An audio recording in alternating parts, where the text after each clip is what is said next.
प्रश्न 1 वातचीत 1 તમે પદયાત્રાના કયા કયા તીર્થસ્થાનો વિશે જાણો છો? જવાબ હું ગુજરાતના ડાકોર, અંબાજી, બહુચરાજી, ચોટીલા, વીરપુર, સાળંગપુર, પાવાગઢ વગેરે પદયાત્રાના તીર્થસ્થાનો વિશે જાણું છું. 2 તમને પદયાત્રા ક્યાં કરવી ગમે?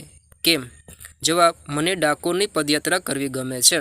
ફાગણ પૂનમ હોળીના દિવસે ડાકોરના ઠાકોર ભગવાન શ્રી રણછોડરાયજીના દર્શનનો વિશેષ મહિમા છે. દર વર્ષે લાખોની સંખ્યામાં શ્રદ્ધાળુઓ પદયાત્રા કરી ડાકોર પહોંચે છે. ડાકોરના ઠાકોરના દર્શન કરવા ભક્તો જાણે અધીરા બને છે. આ દિવસે ભગવાન વિશેષ શણગારમાં દિવ્ય સ્વરૂપે ભાવિકોને દર્શન આપે છે.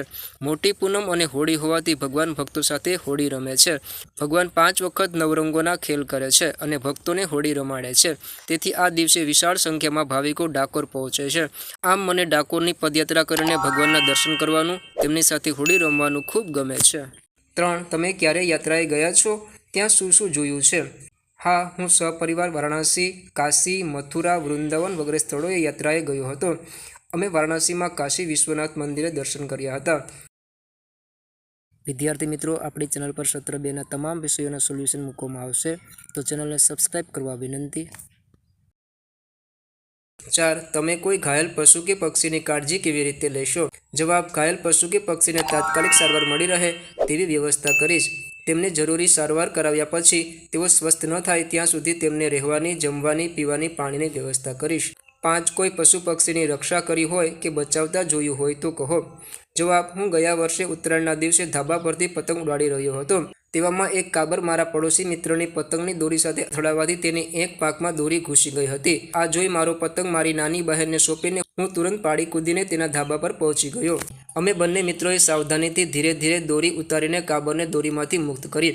કાબરની પાંખમાં ઊંડે સુધી દોરી ઘૂસી ગઈ હોવાથી તે ઉડી શકે તેમ નહોતી. અમે મારા પપ્પાને વાત કરી. તેમણે ઘાયલ પંખીની સારવાર માટેનો હેલ્પલાઇન નંબર પર કરુણા મેસેજ કરીને ટીમને બોલાવી હતી. તેમણે કાબરનો પ્રાથમિક સારવાર આપી પાટાપિંડી કરી આપી. અમે કાબર સાજી થાય ત્યાં સુધી તેની દેખભાળ કરી. વિદ્યાર્થી મિત્રો, આપણી ચેનલ પર સત્ર 2ના તમામ વિષયોના સોલ્યુશન મૂકવામાં આવશે, તો ચેનલને સબસ્ક્રાઈબ કરવા વિનંતી. પ્રશ્ન 2 આપેલ કાવ્ય પંક્તિના અર્થ સામે ખરાની નિશાની કરો. 1 અંગાર વરસતો આકરો ઉનાળો. જવાબ એ ઉનાળો સખત તાપ આગ વરસાવી રહ્યો છે. 2 અમી જળે આય આવી ખર ઊભો થયો. જવાબ એ મીઠા જળથી ગધેડાને શક્તિ આવી તે ઊભો થઈ ગયો. 3 નેત્ર જળે નવડાવીશું પ્રભુ રામેશ્વર. જવાબ બ આંખોના આંસુઓથી પ્રભુ રામેશ્વરનો અભિષેક કરીશ. પ્રશ્ન 3 કાવ્યને આધારે નજીકનો અર્થ ધારો અને ગોળ કરો. 1 અંગાર અગ્નિ. 2 પંથ રસ્તો. 3 આશીષ આશીર્વાદ. 4 અફળ. જવાબ ફોગડ. 5 ઠેકડી. જવાબ મશ્કરી. પ્રશ્ન 4 કાઉન્સમાં આપેલા શબ્દના અર્થ શબ્દાર્થમાંથી જાણો અને ખાલી જગ્યા પૂરો. 1 સમ્રાટ અશોક અને કલિંગ વચ્ચે પ્રચંડ યુદ્ધ ખેલાયું હતું, જેમાં યુદ્ધના શસ્ત્રોના ખાલી જગ્યા અતિ ભયાનક હતો. જવાબ નાદ. 2 રામના વનવાસના સમાચાર સાંભળીને નાનો ભાઈ ભરત ખાલી જગ્યા વેદના અનુભવે છે. જવાબ અસહ્ય. 3 નાનકડી છોકરી પોતાના ખાલી જગ્યાથી અચરડાને મોતના મુખમાંથી બચાવે છે. જવાબ બળ. 4 રાજાના દરબારમાં સજુકાકા અરજી લઈને જાય છે, પરંતુ ખાલી જગ્યા પ્રધાનો અરજી વાંચવામાં નિષ્ફળ જાય છે. જવાબ સર્વ. 5 સૈનિકો પોતાનો પરિવાર ખાલી જગ્યા સરહદ પર રાત દિવસ દેશની રક્ષા કરે છે. જવાબ ત્યાગીને. પ્રશ્ન 5 ઉદાહરણ મુજબ બીજી. જવાબ લીધેલી સેવા ભૂલવી નહીં. કરેલી સેવા યાદ રાખવી નહીં. જીવન સેવા માટે છે. માનવ સેવા એ જ પ્રભુ સેવા. પ્રશ્ન 6 ઉદાહરણ મુજબ વર્ણોમાંથી શબ્દ શોધી અર્થપૂર્ણ વાક્ય બનાવો. ઉદાહરણ. જવાબ ગાંધીનગર ગુજરાતની રાજધાની છે. 1 મને ચિત્ર દોરવા ગમે છે. 2 ગંગા નદી છે. 3 તિરંગામાં 3 રંગ હોય છે. પ્રશ્ન 7 જરૂરી શબ્દો ઉમેરી અધૂરા સંવાદ પૂરા કરો અને વર્ગમાં અભિનય સહિત ભજવો. યાત્રી 1 અરે આ બિચારો ખાલી જગ્યા તરફડી રહ્યો છે. જવાબ ગધેડો. યાત્રી 2 બિચારાની જીભડી બહાર નીકળી ગઈ છે અને ખાલી જગ્યા ગઈ છે. જવાબ આંખો ફાટી. યાત્રાળુ હરી હરી ખાલી જગ્યા ગમ્યું તે ખરું. જવાબ પ્રભુને. ચાલો ખાલી જગ્યા દર્શનનું મોડું થશે. જવાબ રામેશ્વર પ્રભુના. વિદ્યાર્થી મિત્રો, ચેનલને સબસ્ક્રાઈબ કરવા માટે કોઈ પણ પ્રકારનો ચાર્જ નથી. આપ ફ્રીમાં ચેનલને સબસ્ક્રાઈબ કરી શકો છો. વિડીયોને લાઇક અને ચેનલને સબસ્ક્રાઈબ કરવાથી મને આપને ઉપયોગી વિડીયો બનાવવાની પ્રેરણા મળશે. માટે ચેનલને સબસ્ક્રાઇબ કરવા નમ્ર વિનંતી। પ્રશ્ન 8 પ્રશ્નોના ઉત્તર લખો। 1 ઉનાળો આકરો હતો એમ શા પરથી કહી શકાય? જવાબ ઉનાળામાં ધૂળ ધગધગતી હતી અને ધરતીમાંથી વરાળ નીકળતી હોય એવું લાગતું હતું, તેથી કહી શકાય કે ઉનાળો અંગાર વરસાવતો હોય તેવો આકરો હતો। 2 યાત્રાળુઓ ગંગાજળ ચડાવવા ક્યાં જાય છે? જવાબ યાત્રાળુઓ ગંગાજળ ચડાવવા રામેશ્વર જાય છે। 3 યાત્રાળુઓ ગધેડાને કેવી હાલતમાં જુએ છે? જવાબ યાત્રાળુઓ ગધેડાને તરસથી તડફડતો, શરીરને હલાવ્યા વિના પડી રહેલો, જીભ બહાર નીકળી ગયેલી, આંખો ફાટી જતી હોય તેવી હાલતમાં જુએ છે। 4 ગધેડાની હાલત જોઈને યાત્રીઓ શું બોલ્યા?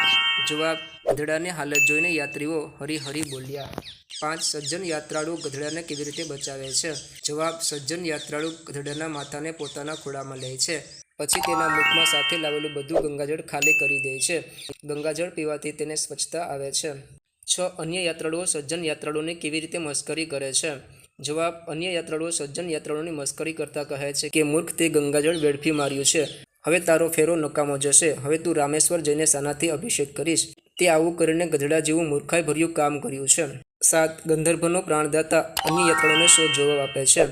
જવાબ ગંધર્ભનો પ્રાણદાતા અન્ય યાત્રાળુઓને હાથ જોડીને જવાબ આપે છે કે હું રામેશ્વર પ્રભુને મારા નેત્રજળ અર્થાત આંસુઓથી નવરાવીશ। પ્રશ્ન 9 પાકી સમજદારી શીર્ષકવાળી વાર્તા શરૂ કરી છે, તે વાંચો અને તમારી કલ્પના પ્રમાણે પૂર્ણ કરો। જવાબ એક દોડ સ્પર્ધા યોજાઈ હતી। 9 વિદ્યાર્થીઓ પ્રસ્થાન રેખા ઉપર ઊભા હતા। આ હરીફો માત્ર શારીરિક અશક્ત જ નહીં, થોડાક અંશે માનસિક દિવ્યાંગ પણ હતા। ચેનલ પર નવા હોય તો લાઇક, શેર અને સબસ્ક્રાઇબ કરવાનું ભૂલશો નહીં, અને હા, આપના અન્ય મિત્રોને પણ આ વિડીયો જરૂરથી શેર કરજો। પ્રશ્ન 10 આપેલો ફકરો ધ્યાનથી વાંચીને તેની નીચે પૂછેલા પ્રશ્નોના ઉત્તર લખો। 1 જીતી જનાર ટીમનું નેતૃત્વ કોણે કર્યું હતું? જવાબ ક શૈલેન્દ્રએ। 2 મેદાન ઉપર રમવા કોણ નહીં આવ્યું હોય? જવાબ અ પંકજ। 3 પ્રારંભમાં એક ટીમના કેટલા ખેલાડીઓ મેદાનમાં રમવા ઉતર્યા? જવાબ બ 7। 4 ચડાઈ કરનાર ખેલાડીનું કૌશલ્ય જણાવો? જવાબ ડ પગ વડે સ્પર્શ કરવો। 5 હવે અમારો જુસ્સો વધી ગયો, આ વાક્ય કોણ બોલે છે? જવાબ ડી શૈલેન્દ્ર।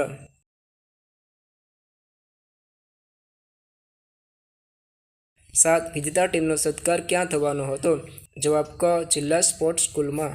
8 રેવામણી કોમ્યુનિટી હોલ ક્યાં આવેલો હતો? જવાબ અ જિલ્લા સ્પોર્ટ્સ સ્કૂલમાં। 9 દમ ઘૂંટવામાં કોણ પાવરધુ હતું? જવાબ ડી દિલીપ। જો આપે હજી સુધી વિડીયોને લાઇક અને ચેનલને સબસ્ક્રાઇબ ન કરી હોય તો હમણાં જ લાઇક અને સબસ્ક્રાઇબ કરવા વિનંતી। આવા જ વિડીયો જોવા અમારી ચેનલને લાઇક, શેર અને સબસ્ક્રાઇબ કરવાનું ભૂલશો નહીં।